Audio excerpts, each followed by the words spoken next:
नमस्ते। आज हामी सुर्खेतदेखि नेपालगञ्ज हुँदै हामी स्वर्गद्वारीतर्फ जान लागिरहेका छौँ। सायद हामीलाई नेपालमा जाएको बागेश्वरी माताले र स्वर्गद्वारी बाबाले हामीलाई दर्शनको लागि सायद डाक्नु भएको छ। हामी त्यसै कारण आज हामी यो नेपालगञ्ज हुँदै हामी स्वर्गद्वारी अगाडि बढिरहेका छौँ र अहिले हामी चाहिँ यो राप्ती नदीको पुल हामी पार गरिरहेका छौँ र यहाँ देखेका मनोरम दृश्यहरू यहाँमा म यो कैद गरेर यहाँहरू समक्ष म देखाउने प्रयास गर्नेछु।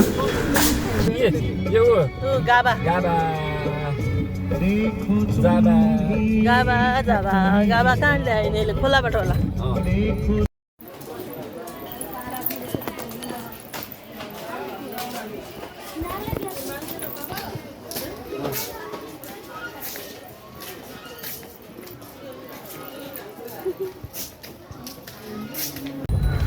र अब तपाईलाई मैले लगभग भन्नै पर्छ, यो मेरो पहिलो लामो ड्राइभ हो कि है।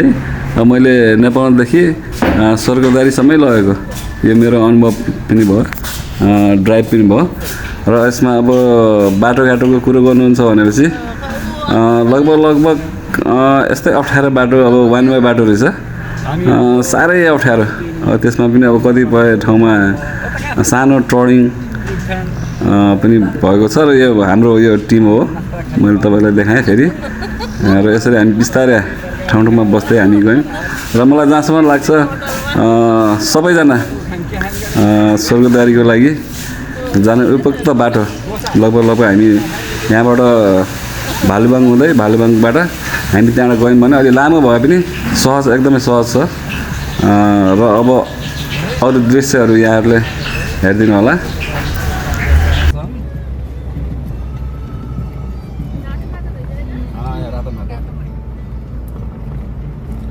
स्वर्गद्वारी जाने बाटो, दर्शन गरेर आउँदैछन्, कोही जाँदैछन्। हामी जाँदैछौँ। आज हाम्रो चाहिँ बेलुका आरतीको लागि हामी तयारीमा जान्छौँ। आरतीको तयारी। र अब हाम्रो टिमहरू आज बेलुका आरतीको लागि आतुर छ एकदमै है। बाटोमा पनि आरती भन्ने कुरो भइरहेछ। हामी आरतीकै लागि विशेष बेलुका हामी आरती भेटाउने भनेर नै हामी त्यही हिसाबले नेपालमा हुँदै बागेश्वरीको दर्शन गरेर हामी स्वर्गद्वारीमा आरती नै गर्ने भनेर हामी अगाडि बढिरहेका छौँ। र बिचमा हामी नास्ता खाने, अब भनौँ न, त्यसपछि आएर बसेर हामी आराम गर्दै एकदमै बिस्तारै रफ्तारमा जानुपर्ने अवस्था नि थिएन। बिस्तारै हामी आफ्नो टाइमलाई मिलाउँदै हामी अगाडि बढिरहेका छौँ र हाम्रो आफ्नो गन्तव्य समयमै पुग्ने छौँ भन्ने हामी आशले हामी अगाडि बढिरहेकै छौँ।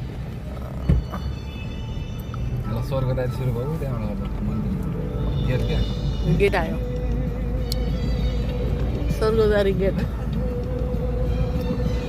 अब पुल आयो स्वर्गद्वारी जाने।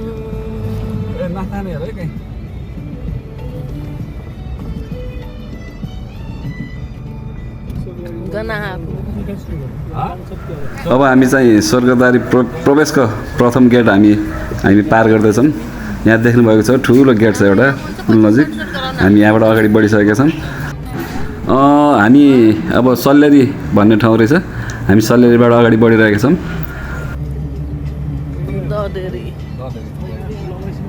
स्वर्गद्वारी जाने बाटो, हाम्रो स्वर्गद्वारी जाँदैछौँ। साँझको आरतीको लागि भोलि बिहान दर्शन गरेर अनि फर्किँदै दाङ हुँदै धारा पानी र अनि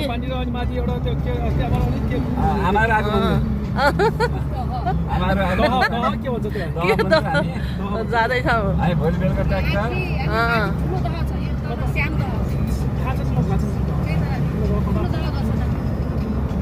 मन्दिर हामी गएर भोलि फर्किनेछौँ। 5 बजी घर प्रस्थान गर्नेछौँ। यहाँ तपाईँले यो दृश्यहरू देख्नुभयो भने यति मनमोहक छ, यो वर्णन गरेर पनि साध्य छैन।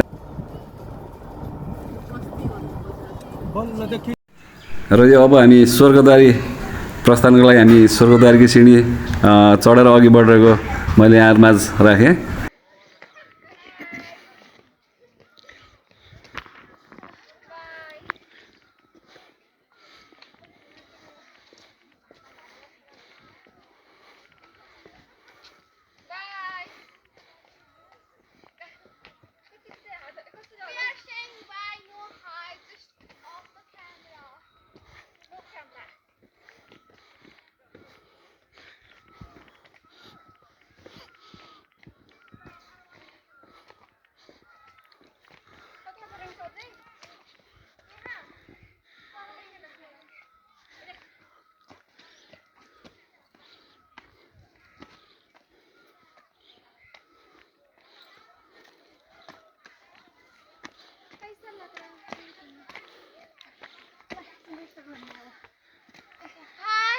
मैले यहाँ दुईचोटि आइ पनि सकेँ। आज हामी स्वर्गद्वार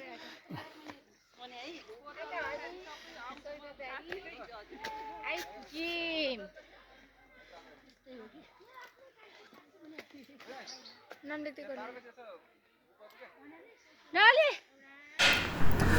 यहाँ खाना र बस्नुको लागि लगभग 150-150 जनालाई आरामदायक बसाइ भने पनि भयो र खाना यति मिठो खाना। यो चाहिँ स्वर्गद्वारलाई त्यहाँको आयोजक टिम स्वर्गद्वारी उसलाई हामीले धन्यवाद दिनुपर्छ। उहाँहरूले यति व्यवस्थित गरिदिनु भएको छ हाम्रो आउने भक्तजनहरूलाई र उहाँहरूलाई धेरै धेरै हामी आभार व्यक्त गर्न चाहन्छौँ। अब मिठो भोजनको स्वाद लिँदै हामी विश्राम गरेर भोलि बिहान स्वर्गद्वारी बाबाको हामी दर्शन गरेर त्यसपछि लगतै हामी दाङको लागि प्रस्थान गर्नेछौँ। ल त अब हामी लगभग दाङको मन्दिरमा आइसकेका छौँ। यो दाङको ब्रा मन्दिर हो। यहाँ चाहिँ माछाहरूलाई एकदमै यहाँ चारो खुवाउने यो परम्परा रहेछ।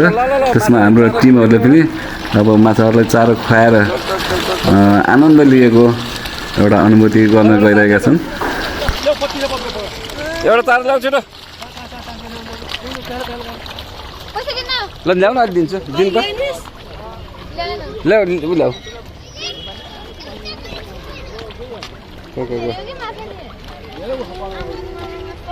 अलिअलि हालिदियो सबैलाई।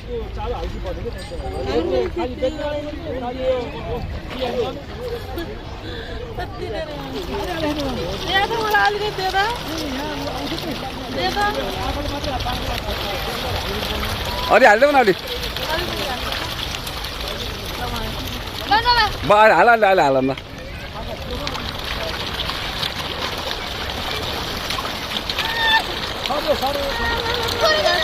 अर्को त एउटा मागा अर्को नानी अर्को माग एउटा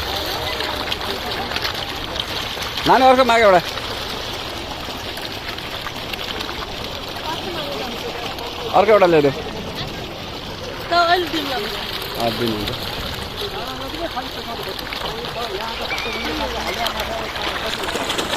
हेर न त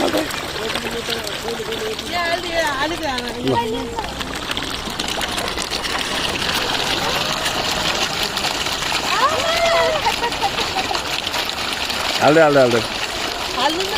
हाल न अहिले।